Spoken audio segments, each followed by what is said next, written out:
আসসালামু আলাইকুম। আমি Dhaka institute of advance paramedic technology থেকে নিপা বলছি। এখন আমরা আলোচনা করব ব্যাকটেরিয়া এবং ভাইরাসের কিছু বৈশিষ্ট্য নিয়ে। তো ব্যাকটেরিয়া এবং ভাইরাস কি? ব্যাকটেরিয়া ইজ ইউনিসেলুলার, অর্থাৎ ব্যাকটেরিয়া হচ্ছে কি এককোষী। ব্যাকটেরিয়া হচ্ছে এককোষী। Cell size is 1 to 5 UM in diameter. ব্যাকটেরিয়ার সেল সাইজ বা কোষের গঠন হয় 1 থেকে 5 micrometre. Nucleus type is prokaryotics, অর্থাৎ ব্যাকটেরিয়ার যে নিউক্লিয়াস থাকে সেটা হচ্ছে আদিকোষী। যে তারপরে contents both DNA and RNA. Bacteria DNA এবং আরএনএ দুটাই তৈরি করে।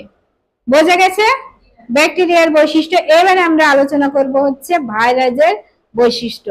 Virus is subcellular and extremely small, অর্থাৎ ভাইরাস হচ্ছে উপকোষী এবং অত্যন্ত ছোট, অত্যন্ত ক্ষুদ্র।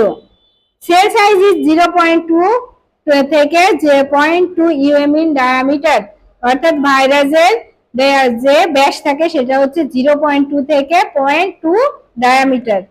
Contents either DNA or RNA. ভাইরাসে হচ্ছে ডিএনএ অথবা আরএনএ, হয় ডিএনএ উপস্থিত থাকে না হয় আরএনএ উপস্থিত থাকে। বোঝা গেছে? Thank you.